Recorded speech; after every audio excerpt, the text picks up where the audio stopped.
Hello friends, इस video में मैं बताऊंगी कि किस तरह से कोई भी प्रीवियस ईयर क्वेश्चन हो किसी भी एग्ज़ाम का, पीजीटी का हो या यूजीसी नेट का हो या कोई भी आपके सब्जेक्ट का हो, यहाँ पर हम इंग्लिश लिटरेचर की बात करेंगे।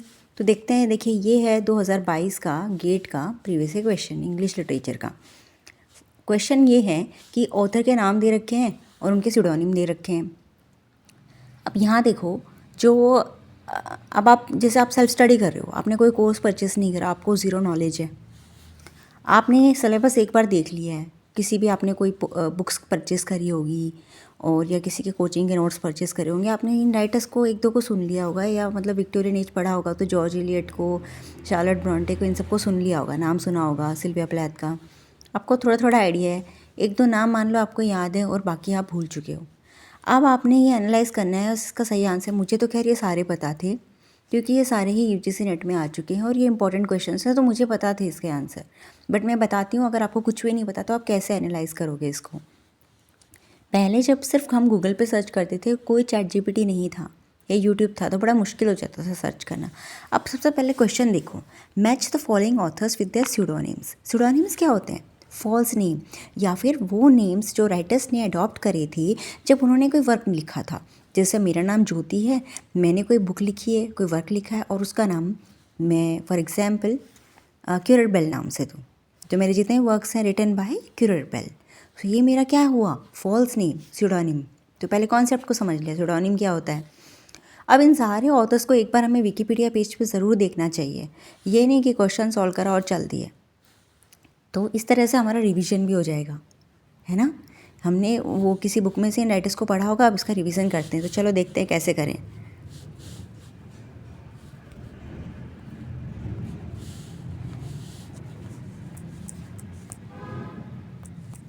George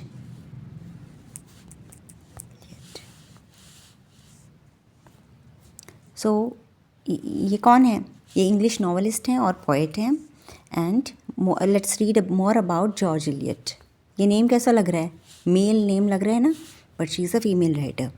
Mary Ann Evans, alternatively Mary Ann or Marianne, known for her pen name George Eliot, was an English novelist, poet, journalist, translator and one of the leading writers of Victorian era. Victorian era की writer हैं और इनका जो pen name है, pseudonym को हम pen name भी बोलते हैं, वो है जॉर्ज इलियट। लेकिन इनका ठीक है, लेकिन इनका रियल नेम है मैरी एन इवांस। अब जो मैरी है, इससे आपको पता चल रहा है कि वो फीमेल राइटर हैं। आगे विक्टोरियन एरा की राइटर हैं ये। विक्टोरियन एरा में इतना वुमेन को इतना वोटिंग राइट्स और वुमेन की राइटिंग्स को इतनी इंपॉर्टेंस नहीं दी जाती थी। तो शुरुआती राइटर्स थे ये, जिन्होंने वुमेन राइटर्स ने लिखना शुरू करा था, तो उनको लगा कि वुमेन की राइटिंग को तो कौन ही पढ़ेगा, इसलिए उन्होंने सिडोनिम अपना डाल के मेल राइटर के तौर पे, जैसे मैरी नाम है तो जॉर्ज इलियट लिख कर और अपने वर्क्स डाले कि कोई उनको पढ़ेगा और ये फेमस हो जाएंगे। ये रीज़न था। She wrote 7 novels. तो अब देखो कौन कौन से। एडम, इतना बेसिक नॉलेज जो विकिपीडिया पेज के ऊपर दे रखा है ना, इतना तो हमें हर राइटर का जो प्रीवियस ईयर क्वेश्चन में उसका होना ही चाहिए। अब इसमें देखो, उन्होंने 7 नॉवेल्स लिखे हैं। Adam Bede, the Mill on the Floss, Silas Marner, Romola. आप बिलीव नहीं करोगे, जितने भी मैं नाम यहाँ रीड करने वाली हूँ सारे ये जो नेट के PYQ रह चुके हैं। शुरू शुरू में लगता है कि कितना पढ़ेंगे, बट पढ़ना पड़ता है। लेकिन हम जब रिवाइज कर लेंगे ना, 10 बार 20 बार क्वेश्चंस के थ्रू हो जाएंगे, 15-20 बार, इस तरह से जब ज़्यादा बार हम रिवाइज करेंगे तो वो ऑटोमेटिकली याद हो जाता है। तो अब ये ध्यान रखना, हमें क्रोनोलॉजी से पढ़े, क्योंकि आजकल क्रोनोलॉजी बहुत पूछते हैं ऑर्डर में, इसलिए हम Adam Bede, Mill on the Floss, Silas Marner, Romola, Felix Holt, the Radical. ये भी क्वेश्चन आया था कि फेलिक्स हॉल्ट का सबटाइटल क्या है? The Radical. मिडल मार्च के समरी से बहुत क्वेश्चन बनते हैं, मील ऑन द फ्लॉर से भी क्वेश्चन बहुत बनते हैं। और सबसे पहले इन वर्क्स को देख लेते हैं, बाद में इनका डिटेल में किसी और वीडियो में देखेंगे। डैनियल डेरोडा और Charles Dickens and Thomas Hardy, she emerged from provincial England. Most of her works are set there. Her works are known for their realism, मतलब रियलिटी दिखाते हैं सोसाइटी की। साइकोलॉजिकल इंसाइट, कि क्या उनके साइकोलॉजी में माइंड में चल रहा था उस टाइम पे उस कैरेक्टर के। Sense of place and detail depiction of the country side यानी कि जो गांव का इलाका है उसको डिपिक्ट करते थे। Middlemarch was described by the novelist Virginia Woolf ने मिडल मार्च को प्रेस करा है, one of the few English novels written for grown up people, and by Martin Amis, and Julian Barnes as the greatest novel in English literature. Martin amiss ने भी press करा है. Martin amiss एक important writer हैं और Charles amiss, इनके भी work हमें पढ़ने चाहिए. अब इसको देखना चाहिए, पीरियड किस पीरियड से बिलोंग कर रहे हैं, विक्टोरियन एज. कब बॉर्न और डेथ हुआ आइडिया ले लो कि 19th सेंचुरी की स्टार्टिंग यानी कि 1820 के आसपास बॉर्न हुए और 1880 पे इनकी डेथ हुई. ठीक है, यानी कि 19th सेंचुरी के अंडर आते हैं, 1820 से लेके 1880 के बीच आते हैं. जनरल आइडिया ले लिया. फिर पेन नेम उनका जॉर्ज इलियट देख लिया. वो नॉवेलिस्ट, पोइट, जर्नलिस्ट और ट्रांसलेटर भी हैं, क्योंकि ये क्वेश्चन भी बनता है कि वो क्या क्या थे. जैसे एक राइटर है, इंडियन राइटर, उनका एक बार क्वेश्चन बना था कि वो क्या क्या थे, ट्रांसलेटर थे, नॉवेलिस्ट थे, पोइट थे, क्या क्या थे, तो हमें उनको टिक करना था. तो ये भी हमें देखना चाहिए एक बार. फिर इनके नोटेबल वर्क्स, यहाँ पे जो वर्क्स है ना स्पेशली, वो तो भूलना ही नहीं चाहिए, वो तो मान लो कि इंपॉर्टेंट है, इनको याद ही रखना चाहिए. Scenes of Clerical Life, Adam Bede 1587 से लिखना स्टार्ट किया था, इतना याद कर लो. Scenes of Clerical Life, Adam Bede, Mill on the Floss, Silas Marner, Romola, Felix Holt, the Radical, Middlemarch, Daniel Deronda देख लिया. उनकी शादी हुई थी जॉर्ज हेनरी लेविस से. Means she was into live-in relationship, conjugal partner, that it means that, and she then remained married to his wife and supported their children. He then married to his wife and supported their children even after she left him to live with another man and have children with them. So that's not important to us. Now let's see. And when George Eliot married her long-time friend John Cross, then she changed her name to Mary Ann Cross. So this also we should remember. आप फिर इसमें देखिए, अगर आपको और भी अच्छे से पढ़ना है तो आप लाइफ में पढ़ लेना, अदरवाइज आप वर्क्स को ओपन करिए. अब इसमें क्रोनोलॉजी की एक पिक्चर इमेज अपने दिमाग में बिठा लो कि पहले एडम ईड आया, फिर Mill on the Floss, Silas Marner, Romola, Felix Holt, Radical, Middlemarch, Daniel Deronda, Scenes of Clerical Life. ये सब आपने देख लिया. ठीक है. अब इसमें आपको पहली बार जब आपने कुछ ही प्रीवियस क्वेश्चन करे होंगे, आपको समझ नहीं आएगा इंपॉर्टेंट क्या है. तो मैंने आपको बताया ना, शुरू में आप क्या करो, ये वाले इनको याद रखो, ये जो नोटेबल वर्क्स है ना, इनको याद रखो. इतना हो गया. अब हमें क्या करना है, जो हमारे सेकंड राइटर हैं उनको देखना है.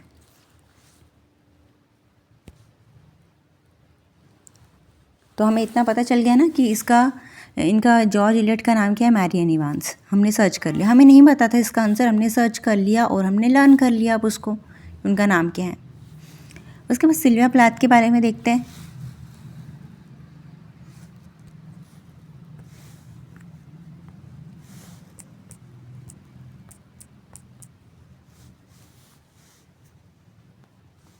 She is an American poet and author.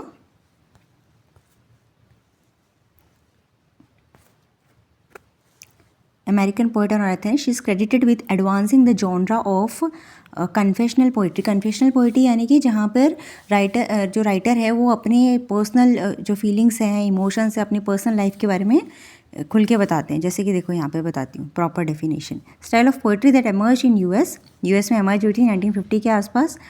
And it's sometimes classified ऐसे फॉर्म ऑफ, ये पोस्ट मॉडर्निज्म भी दिखा रहे हैं.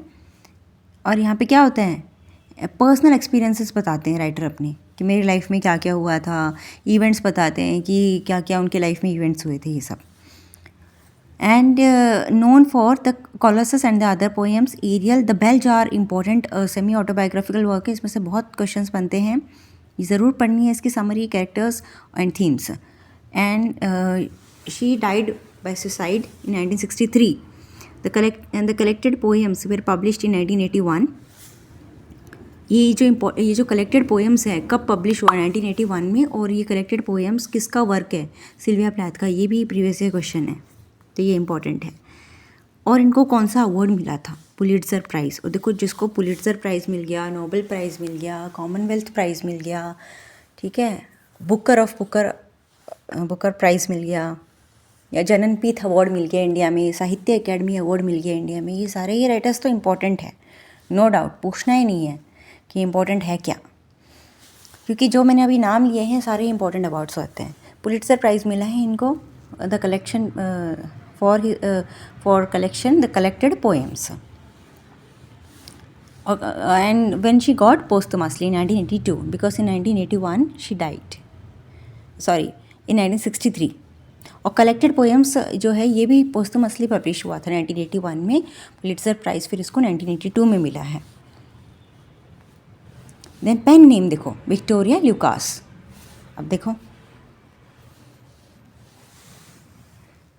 सिल्विया प्लाथ, विक्टोरिया ल्यूकास आ गया ना. तो हमने विकिपीडिया पेज पे देखा, सिर्फ ज़्यादा मेहनत भी नहीं करी और हमको इनके सूडोनिम मिल गए. इनका अब हमें किस किस का मिल गया, विक्टोरिया ल्यूकास मिल गया और मैरी एन इवांस, 2 हो गए हैं. ठीक है. थर्ड, ये सेल्फ स्टडी करने का तरीका है और बताती हूँ. कन्फेशनल पोइट्री लिखती हैं, ये इंपॉर्टेंट पॉइंट है, हमें याद रखना है. इनके नोटेबल वर्क्स में एरियल पे भी प्रीवियस ईयर क्वेश्चन है और द बेलजार, ये भी दोनों इंपॉर्टेंट है. पुलिट्जर प्राइज़ मिला है. इनकी शादी हुई है टेड ह्यूक्स, ये भी एक इम्पॉर्टेंट अमेरिकन राइटर हैं.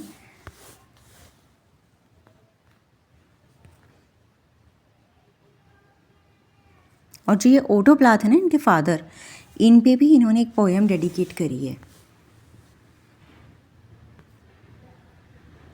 उनकी जो मैरिड, यहाँ पे मेंशन लिखा हुआ है कि उनकी जो रिलेशनशिप थी वो इतनी अच्छी नहीं थी और they were having 2 children and when she got separated she died, they got separated in 1962 and she was very depressed and वो इतनी डिप्रेस्ड हो गई थी, उसको मल्टीपल टाइम्स इलेक्ट्रोकन्वल्सिव थेरापी यानी कि ECT मिली थी, करंट शॉक्स मिले थे.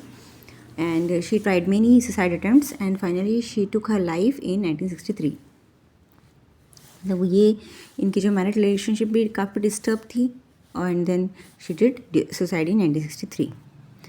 ठीक है. तो ये भी, और उसके बाद आप इसमें देखिए, वर्क्स में देखिए आप, तो इसमें इम्पोर्टेंट क्या है, द कोलोसस आपने पोएम देखी, द बेल जार पोएम और डबल एक्सपोजर, एरियल. इसकी बिब्लियोग्राफी देखते हैं, है क्या. हाँ, यहाँ तो या तो बिब्लियोग्राफी लिखा रहेगा या पब्लिकेशन लिस्ट, तो हम ये पब्लिकेशन लिस्ट देखेंगे. यहाँ पे the Colossus, other poems, Ariel, crossing the water, then the Bell Jar collection, Bell Jar, journals of Sylvia Plath, the Red Book, children's book भी लिखती थी वो. टेड ह्यूक्स भी चिल्ड्रंस बुक के लिए जाने जाते हैं, जो इनके हस्बैंड हैं. तो आपने ये चीज़ याद कर लिया. अब आते हैं नेक्स्ट राइटर पे. देन है H.H. मुनरो. देखते हैं.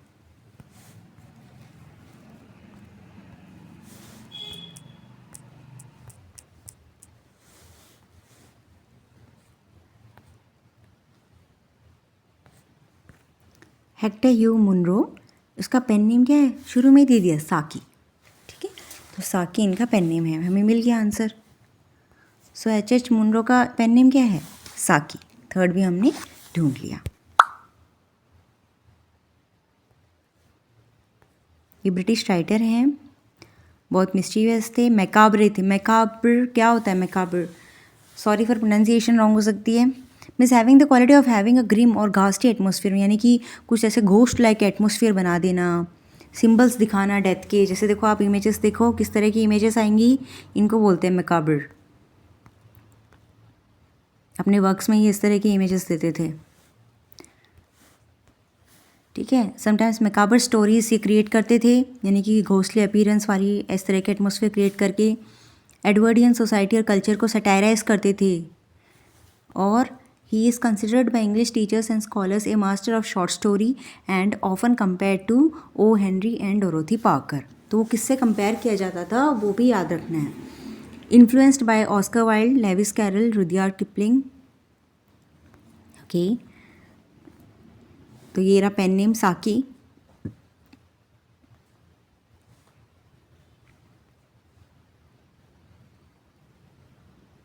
तो इन्होंने फुल लेंथ प्ले लिखा, the Watched Pot. Short novel है the Unbearable Bassington, comma the episodic the Westminster Alice. ये सब, ये एक बार आप गो थ्रू हो जाओ, एक बार ग्लिम्स ले लो ये सारे इस पेज का. उसके बाद देखो the pen name Saki is reference to cup bearer in the Rubaiyat of Omar Khayyam. ठीक है, ये रेफ़र करता है कप बेरर को। Both Rothay Reynolds and Munro confirm this. Okay, so that's not so important. Selected works में आप देखेंगे ये लिस्ट दे रखी है, बट ये थोड़ा डिटेल में है। अगर आपको एक बिब्लियोग्राफी देखनी है तो फिर आप इसमें जा सकते हो।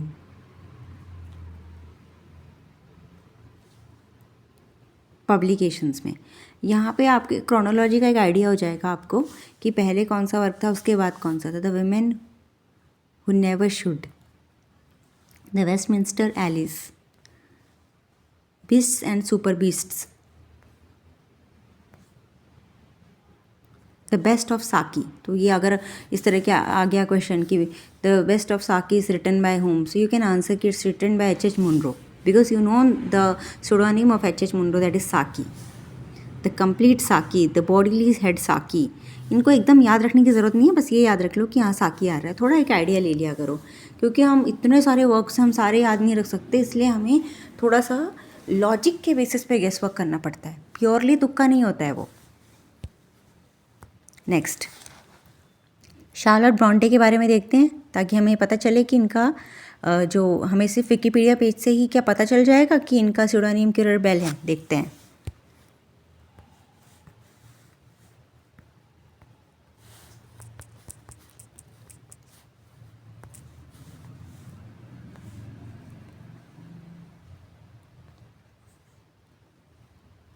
इंग्लिश नॉवलिस्ट हैं, पोएट हैं। ये 3 सिस्टर्स थी, ब्रॉन्टे सिस्टर्स। इनको याद रखना है। इन 3 ब्रॉन्टे सिस्टर्स के तीनों के अलग अलग स्यूडोनिम है। ठीक है, इनका तीनों का नाम था शार्लोट, एमिली एंड एन, और तीनों के ही वर्क्स इम्पोर्टेंट हैं।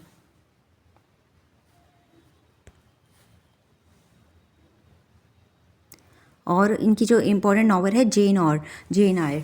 इसका जेन आयर में जो बर्था मेसन कैरेक्टर है और रॉचेस्टर, इसके जो कैरेक्टर नेम्स और इसमें होता क्या है, और mad women in the attic, इसका ही एक वर्जन 2 राइटर्स हैं, उन्होंने लिखा है। तो ये वर्क इम्पॉर्टेंट है जेन आयर। और मेल स्यूडोनिम इन्होंने मेल नाम क्या लिया, Currer Bell. Jane Eyre went to become a success in publication. Gothic fiction, यानी कि गॉथिक फिक्शन भूत से रिलेटेड, घोस्ट। देखो एस्थेटिक, इसे loose literary aesthetic of fear and haunting, यानी कि कुछ डरावना सा फियर और हॉन्टिंग टाइप होता है। गॉथिक आर्किटेक्चर, डरावना इस तरह के घर और जो आर्किटेक्चर जो होगा वहाँ का डरावना सा दिखेगा। ये जैसे कि ये मैरी शेली का वर्क है फ्रैंकेनस्टीन, उसके वो है, उसके ये वो है ये फ़ोटो। और गॉथिक यानी कि related to ghost, okay, horror. तो ये गॉथिक फिक्शन के लिए भी जानी जाती हैं। जेन आयर भी गॉथिक फिक्शन है। और अब आप इसमें याद रखेंगे, देखो इनका पेन नेम क्या है, Lord Charles Albert Currer Bell. इतना बड़ा याद नहीं रखना, क्यूरर बेल याद रखना। Notable Jane Eyre important work है। देखो मैंने कहा था नोटेबल वर्क्स में जो दिए वो तो इंपॉर्टेंट है ही, मान के चलो, जेन आयर और वेलेटी।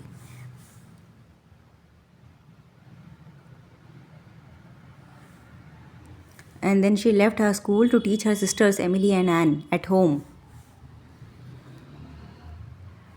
Okay, then फिर देखो इनके तीनों बहनों के स्यूडोनिम यहीं पर ही दे रखे हैं, क्यूरर, एलिस, एमिली का एलिस और एन का एक्टन बेल।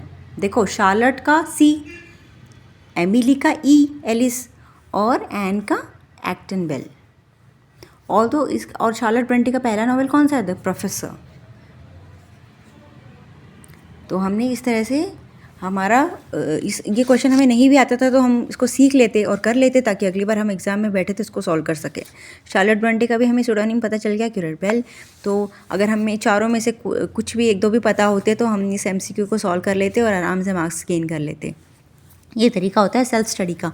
और एक शॉर्टकट तरीका बता रही हूँ, इसके बाद आपको मेरी किसी भी वीडियो की ज़रूरत ही नहीं पड़ेगी। ये मैं वो सेल्फ स्टडी का तरीका बता रही हूँ जो मुझे नहीं लगता किसी ने बताया होगा यूट्यूब पर। देखो पहले जब हम गूगल पे सर्च करते थे, कहाँ गया गूगल, इस तरह से, और क्या होता था, हमने ये फ़ोटो ले ली, जैसे फॉर एग्ज़ाम्पल यहाँ पे भी इस फ़ोटो को मैंने लिया और डाल दिया, सर्च करने के लिए। मैं सोचती थी कि एकदम एक्यूरेट आंसर मिल जाए मुझे। तो फ़ोटोज़ किस तरह की निकल के आती थी? लिस्ट ऑफ पेन नेम्स, ये अच्छा है, ये हम रेफ़र कर सकते हैं। इंपॉर्टेंट राइटर्स के लिस्ट, नोटेबल राइटर्स यानी कि इंपॉर्टेंट राइटर्स के पेन नेम हैं। जब हम इस तरह की ऐसे फ़ोटोज़ देखते थे तो वो कुछ और ही निकल के आती थी, इससे रिलेटेड नहीं होती थी। ये मैंने गूगल में प्रॉब्लम देखी। अब देखो ये AI ओवरव्यू आया है, ये गूगल में भी ChatGPT आर्टिफिशियल इंटेलिजेंस वाला काम कर रहा है। अब ये नया फीचर ऐड हुआ है गूगल में। अब आपको गूगल से भी हेल्प मिलेगी। आप क्या करोगे, आप इसको देखो खोलो, आपको सभी के जो पन्ने में शॉर्टकट में मिल गए। लेकिन जो मैं आपको तरीका बता रही हूँ ना विकिपीडिया पेज पे जाने का, वो आपको लॉन्ग टाइम फ़ायदा देगा।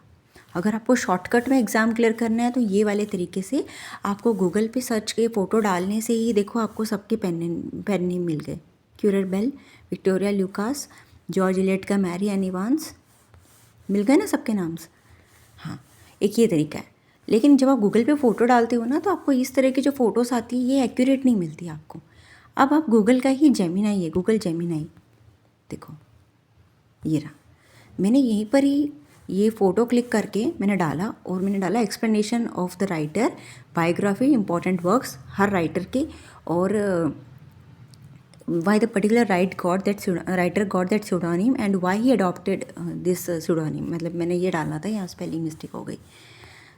तो अब आप देखो ये इमेज इसने बता दिया, क्योंकि यहाँ पे दिख रहा था ना XHC2, तो इन्होंने बता दिया कि ये जो ये जेमिनाई है ना, गूगल जेमिनाई, देखो ये रहा, ऐसे दिखता है। ठीक है, अब मैं शुरू से दिखाती हूँ। अब आप इसको क्लिक करो, कैमरा लो और इसको फ़ोटो क्लिक करो, attach, about writer and important works, each writer।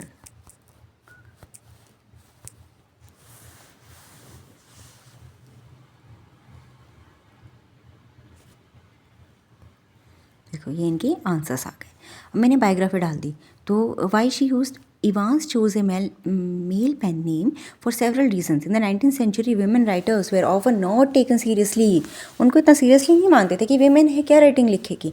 And she wanted her work to be judged on its merits, not her gender. Additionally, she wanted to protect her privacy as she was living with George Henry Lewis, a married man. वो एक married man के साथ वो रह रही थी और उस प्राइवेसी को भी उसको मेंटेन रखना था। उसके इंपॉर्टेंट वर्क से मिडल मार्च, उसकी थोड़ी सी समरी का आइडिया ले लो। एडम बीड उसका फर्स्ट नावल है, उसके बारे में आइडिया ले लो। सिलास मानियर को थोड़ा सा रीड कर लो और डैनियल नेरूदा को भी रीड कर लो। देखो कितने अच्छे से आपको चीज़ें मिल गई है। फिर सिल्विया प्लैथ आपने डाला, तो उनका जो विक्टोरिया लुकास उनका सुडोनिम है, और उनका जो इंपॉर्टेंट वर्क है the Bell Jar. Bell Jar एक सेमी ऑटोबायोग्राफिकल नावल है। यही क्वेश्चन बनते हैं कि कौन सा सेमी ऑटोबायोग्राफिकल नावल है।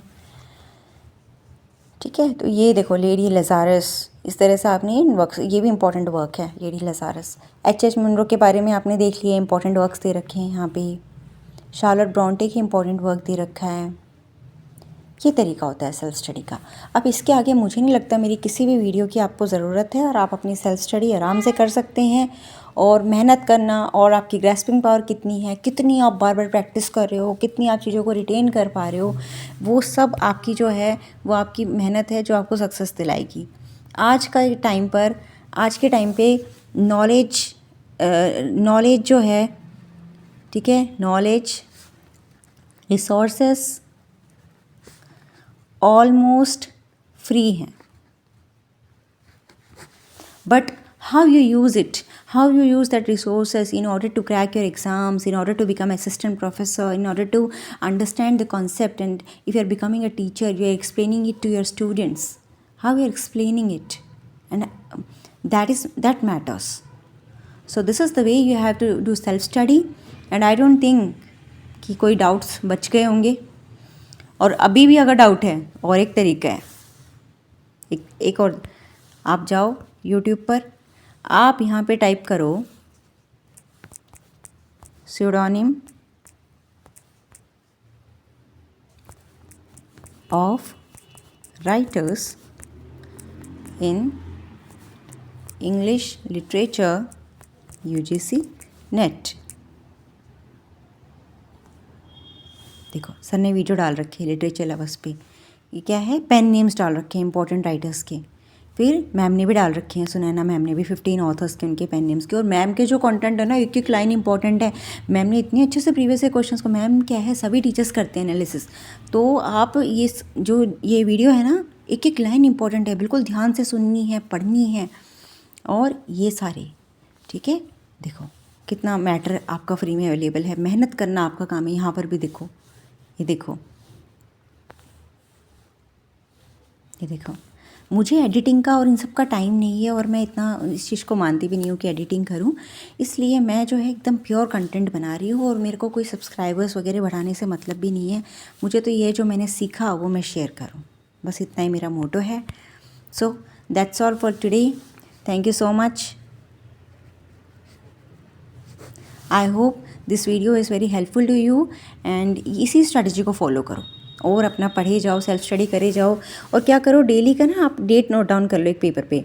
जैसे फॉर एग्जांपल फेब की 1 है, देन फेब का 2 है, 3, तो आज आपने क्या करा, 1 को आपने क्या वर्क करा वो यहाँ लिखो कि मैंने ये प्रीवियस ईयर सॉल्व करा, ये कॉन्सेप्ट पढ़ा, वो सब लिखो। सेकंड में आपने क्या करा, थर्ड में क्या करा, फिर एग्ज़ाम पास है तो आप ये लिखो कि मेरे लिए 25 डेज़ बचे हैं, तो 25 डे में मैं कितना कवर कर सकती हूँ। रियलिस्टिक गोल्स बनाओ। ये मैं 25 दिन में मेरे को अगर 3 घंटे ही पढ़ने को मिल रहे हैं फॉर एग्जांपल मुझे, तो मैं उन 3 घंटों पे कितना कर सकती हूँ। मैं ऑब्वियसली बात है, मैं कई बार सोचती हूँ कि 2 प्रीवियस ईयर क्वेश्चंस के सेट कर लूँ, पॉसिबल नहीं हो पाता क्योंकि मैं बहुत डीपली एनालिसिस करती हूँ एक क्वेश्चन का। तो मैं एक ही कर पाती हूँ, या फिर एक सेट को मैं 2 दिन में कर पाती हूँ। तो इस तरह से रियलिस्टिक प्लान्स बनाओ। तो ये तरीका होता है सेल्फ स्टडी का। Thank you, bye.